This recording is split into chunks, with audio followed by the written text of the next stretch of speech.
आज ये चैप्टर सीखने वाले हैं Newton's laws of motion. Newton's laws of motion में हम लोग क्या क्या सीखने वाले हैं, ठीक है। ये चीज हम लोगों ने ऑलरेडी स्कूल सेक्शन में किया है, बराबर। न्यूटन्स लॉज ऑफ मोशन क्या क्या सीखा है स्कूल सेक्शन में? Newton first law, Newton's first law of motion, बराबर। Newton's first law of motion में हम लोगों ने क्या किया है? हाँ, इनर्शिया क्या है? Law of inertia. ऐसे रटा था, बट इनर्शिया क्या है ये हमें पता नहीं था, वो आज हम लोग सीखेंगे, ठीक है। सो न्यूटन फर्स्ट लॉ, ठीक है। तो ये पार्ट हम लोग पहले कवर करेंगे, ठीक। तो Newton's first law of motion जो रटा हुआ है वो बता दो। Newton's first law of motion क्या था? किसको रटा हुआ याद है? Newton's first law of motion किसको याद है? हाँ, a body stage in rest until and unless, हाँ अभी ट्रिगर हो गया, अंटिल एंड अनलेस एक्सटर्नल कुछ मिस हुआ, unbalanced force, external unbalanced force acts on it, बराबर। कोई भी ऑब्जेक्ट अपना स्टेट ऑफ मोशन चेंज नहीं करेगा जब तक उसके ऊपर एक एक्सटर्नल अनबैलेंस्ड फोर्स एक्ट नहीं होता। अभी इसमें तीन चीजें बहुत इंपॉर्टेंट है। पहला, फोर्स कौन सा है? External, right. दूसरा, अनबैलेंस्ड है, तो वो क्या चेंज करेगा या नहीं करेगा? स्टेट ऑफ मोशन, बराबर। ये तीनों चीजों के ऊपर ज्यादा फोकस अभी हम लोग करेंगे, ठीक है, ओके। अभी एक्सटर्नल होगा तो उसका अपोजिट क्या है?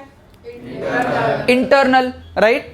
तो मेरे ऊपर जब तक एक्सटर्नल फोर्स नहीं लग जाता तब तक एज एन ऑब्जेक्ट ये स्टेट ऑफ मोशन चेंज नहीं करेगा। मतलब मैं रेस्ट पे रहूंगा तो रेस्ट पे ही रहूंगा, अगर कांस्टेंट वेलोसिटी से मूव कर रहा हूं तो कांस्टेंट वेलोसिटी से मूव करूंगा, वेलोसिटी का वैल्यू चेंज नहीं होगा, बराबर, ओके।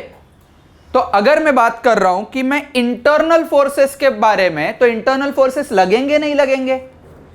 इंटरनल फोर्सेस लगेंगे नहीं लगेंगे? बिल्कुल लगेंगे, है ना, क्योंकि हार्ट तो चल रहा है ना, हार्ट तो मूवमेंट कर रहा है, धक धक धक धक धक धक, राइट। ऐसे होगा क्या हार्ट धक धक कर रहा है और मैं इधर मूव हो रहा है? नहीं होगा ना, ऐसे बिल्कुल पॉसिबल नहीं है, बिकॉज इंटरनल फोर्सेस के वजह से सिस्टम एज अ होल को कोई प्रॉब्लम नहीं होगा, because it is balanced forces. ये क्या हो जाएगा? बैलेंस्ड फोर्सेस हो जाएंगे, एंड इसके वजह से हम लोगों को कुछ भी प्रॉब्लम नहीं हो जाएगा, ठीक है। ये पहला पार्ट है कि इधर Newton's first law of motion में एक्सटर्नल फोर्स के वजह से स्टेट ऑफ मोशन चेंज हो जाता है, राइट। अनबैलेंस्ड एंड बैलेंस के बारे में चर्चा करेंगे, बराबर। इधर आ जा, अनबैलेंस्ड एंड बैलेंस के बारे में चर्चा करेंगे, ठीक है। तू भी आ जा, उसको बुलाया, तुझे भी बुलाना चाहिए, है ना। हाँ, तू इधर खड़ा रहे, तू उधर खड़ा रहे, हाँ, खींच ले उसका हाथ को, खींच खींच। अभी ये मैंने छोड़ दिया, वो उधर गया, राइट। अभी नाउ अंडरस्टैंड कि इसको मैंने खींच लिया, ठीक है, तुझे भी खींचना है। सेम फोर्स से अगर मैंने खींचा दोनों तरफ से, क्या फोर्स लगाया मैंने? लगाया है ना, मैंने फोर्स लगाया, उसने फोर्स लगाया, दोनों ने फोर्स लगाया। क्या फोर्स एक्सटर्नल था? इसके लिए बिल्कुल एक्सटर्नल था, बट क्या बैलेंस था या अनबैलेंस था? इसीलिए इसका मोशन नहीं हुआ जगह पे। अगर मैंने एक फोर्स छोड़ दिया तो एक ही फोर्स बचेगा जो ये दूसरे तरफ से अप्लाई कर रहा है, बराबर। तो फोर्सेस का balance is getting converted into unbalanced, बराबर। तो जब भी अनबैलेंस्ड सिचुएशन हो जाएगा तब ये स्टेट ऑफ मोशन चेंज करेगा। अगर बैलेंस्ड कंडीशन है तो स्टेट ऑफ मोशन चेंज नहीं है, राइट। मतलब न्यूटन्स लॉ ऐसे नहीं बोल रहा था कि भाई फोर्स लगा तो मूवमेंट होगा, एक्सटर्नल फोर्स लगा तो मूवमेंट होगा, ये भी रॉन्ग है। एक्सटर्नल अनबैलेंस्ड फोर्स लगा तो ही मूवमेंट होगा या स्टेट ऑफ मोशन चेंज होगा। आया समझ में? क्लियर है, राइट। अभी स्टेट ऑफ मोशन में क्या क्या चेंजेस है, क्या क्या कैसे हम लोग डिसाइड करें? ये स्टेट ऑफ मोशन है, स्टेट ऑफ मोशन ये है, ऐसे कैसे डिसाइड करें हम लोग? दो चीजों के ऊपर चर्चा हो गई है। पहला, एक्सटर्नल या इंटरनल। दूसरा अनबैलेंस्ड, बैलेंस्ड, ठीक है। तीसरा स्टेट ऑफ मोशन, कैसे डिसाइड करें? ये स्टेट ऑफ मोशन है। हाँ, वेलोसिटी होगी तो या कांस्टेंट होगी तो? वेलोसिटी अगर कांस्टेंट होगी तो वो अपना डायरेक्शन भी चेंज नहीं करेगा एंड स्पीड भी मेंटेन रहेगा, मतलब कांस्टेंट रहेगा, मतलब एक्सेलरेशन जीरो होगा, मतलब एक्सेलरेशन जीरो होगा। अगर एक्सेलरेशन जीरो है इसका मतलब नेट फोर्स जीरो है, एक्सटर्नल नेट फोर्स जीरो है, मतलब बैलेंस कंडीशन है। मतलब क्या है? बैलेंस कंडीशन है, ठीक है। तो स्टेट ऑफ मोशन एक तो रहेगा कांस्टेंट वेलोसिटी से ऑब्जेक्ट दौड़ रहा है, कांस्टेंट वेलोसिटी से ऑब्जेक्ट दौड़ रहा है, एंड दूसरा होगा ऑब्जेक्ट रेस्ट पर है, बराबर। तो we have two state of motions, right. State of motion कौन से हैं? दो है। एक ऑब्जेक्ट एट रेस्ट, ठीक है। ऑब्जेक्ट एट रेस्ट हुआ तो वेलोसिटी का वैल्यू जीरो हो जाएगा, ठीक है, बराबर ना। वेलोसिटी का वैल्यू क्या हो जाएगा? जीरो हो जाएगा। अगर object moving in uniform motion, अगर वो ऑब्जेक्ट यूनिफॉर्म मोशन में दौड़ रहा है तो उसका वेलोसिटी का वैल्यू कांस्टेंट हो जाएगा, जीरो नहीं, कांस्टेंट हो जाएगा। अगर वेलोसिटी कांस्टेंट है तो what about acceleration? We have learned in kinematics, zero हो जाएगा। तो एक्सेलरेशन क्या हो जाएगा? जीरो हो जाएगा। एंड फोर्स का फॉर्मूला हमें पता है, एक तो मा नहीं तो पा, बराबर। मास इनटू एक्सेलरेशन, नहीं तो प्रेशर इनटू एरिया, बराबर। पा ये फॉर्मूला हम लोगों को फ्लूइड में लगेगा, बराबर। अभी फोर्स का फॉर्मूला है मास इनटू एक्सेलरेशन, तो वो भी जीरो रहेगा। मतलब ये बोलता है कि दिस इज बैलेंस्ड कंडीशन। ये क्या बोलता है? This is balanced condition, right. तो अकॉर्डिंग टू न्यूटन्स लॉ हमें यह समझ में आया कि अगर एक्सटर्नल अनबैलेंस्ड फोर्स अगर कोई भी ऑब्जेक्ट पे लगा तो वो अपना स्टेट ऑफ मोशन चेंज करेगा।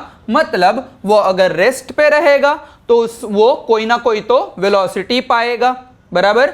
वेलोसिटी या कुछ मोशनल फॉर्म में मूव हो जाएगा। नेक्स्ट, अगर वो ऑब्जेक्ट कुछ कांस्टेंट यूनिफॉर्म मोशन के साथ साथ दौड़ रहा है तो उसका वेलोसिटी चेंज हो जाएगा। चेंज मतलब एक तो बढ़ जा सकता है, नहीं तो रेस्ट के करीब आ सकता है। आया समझ में? मतलब स्टेट ऑफ मोशन चेंज हो गया। क्लियर है, right.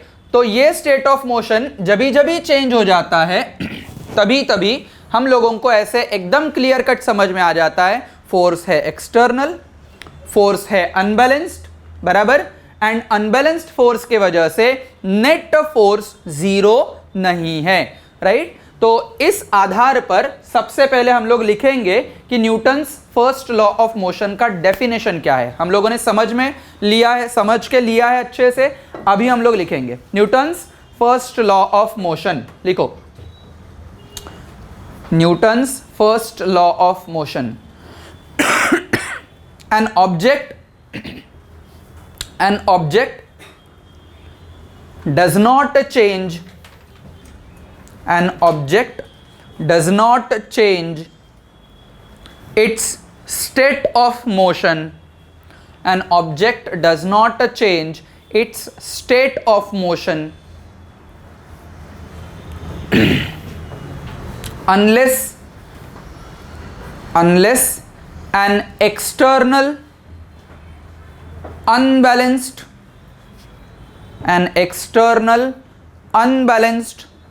force acts on it. An external unbalanced force acts on it. Okay, clear? हाँ, अभी इधर स्टेट ऑफ मोशन के दो पार्ट्स लिख लो एंड फिर हम लोग बैलेंस एंड अनबैलेंस कंडीशन का मैथमेटिकल अप्रोच देखेंगे। ओके, अभी ध्यान इधर दे दो। हम लोगों को दो कंडीशंस देखने हैं। पहला कंडीशन है बैलेंस्ड कंडीशन एंड दूसरा कंडीशन है अनबैलेंस्ड कंडीशन, ठीक है।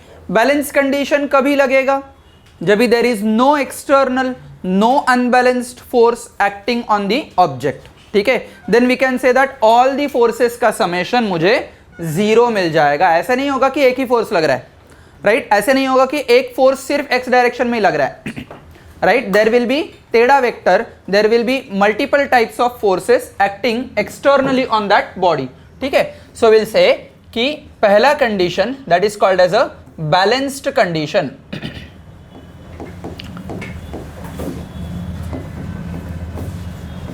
यही बैलेंस्ड कंडीशन को हम लोग दूसरा नामकरण भी देते हैं, that is called as an equilibrium. क्या बोलेंगे? इक्विलिब्रियम, ठीक है। अब ये इक्विलिब्रियम बहुत अलग अलग प्रकार के भी होते हैं, हम लोग सिर्फ अभी मैकेनिकल इक्विलिब्रियम ही सोच के चल रहे हैं, लीनियर इक्विलिब्रियम स्पेशली, ठीक है। बैलेंस कंडीशन जब हम लोग देख लेते हैं तब सारा का सारा समेशन ऑफ फोर्सेस ये 0 मिल जाता है। मतलब क्या होगा समझ लो अच्छे से, कि एक फोर्स आ रहा है ऊपर की दिशा से, दूसरा फोर्स इक्वल मैग्नीट्यूड का आ रहा है नीचे की दिशा से, बराबर, दोनों एक दूसरे से कैंसिल हो जाएंगे, same magnitude opposite direction, negative vector है, कैंसिल हो जाएंगे। इसका मतलब ऐसा है क्या फोर्स नहीं लगा? फोर्स लगा बट वो बैलेंस्ड है, ठीक है। सो इसीलिए net force is equal to 0। अभी net force is equal to 0 हुआ मतलब एक्सेलरेशन 0 हुआ, एक्सेलरेशन 0 हुआ मतलब we do have velocity is equal to constant और 0। 0 कब होगा? जब ऑब्जेक्ट पहले भी रेस्ट पे था, अभी भी रेस्ट पे ही है, ठीक है, ओके। नेक्स्ट कंडीशन हम लोगों को देखना है, मतलब इधर हम लोगों ने ऐसे समझ के रखा, ये पर्टिकुलर कंडीशन से एक समराइज्ड वे में हम लोग कंक्लूजन निकालेंगे इसका कि भाई ये स्टेट ऑफ मोशन चेंज नहीं करेगा, no change in state of motion, state of motion. अब ये स्टेट ऑफ मोशन चेंज होने के तरीके इसके ऊपर डिपेंड है, मतलब कांस्टेंट वेलोसिटी से चल रहा है तो वो रेस्ट पे भी आ सकता है एंड एक्सेलरेट होके ज्यादा वेलोसिटी पे भी जा सकता है। ये दो तरीके हो गए स्टेट ऑफ मोशन चेंज करने के।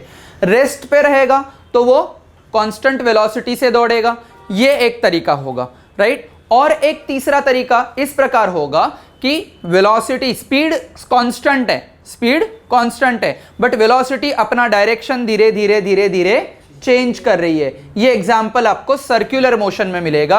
अगर वेलोसिटी अपना डायरेक्शन चेंज कर रही है मतलब वेलोसिटी चेंज है, वेलोसिटी मैग्नीट्यूड चेंज नहीं कर रही है बट डायरेक्शन चेंज कर रही है, तो वेलोसिटी में चेंज है एंड ये वेलोसिटी का जो चेंज है उसके वजह से एक्सेलरेशन मिलेगा एंड जो एक्सेलरेशन मिलेगा उसके वजह से अनबैलेंस्ड कंडीशन आ जाएगा।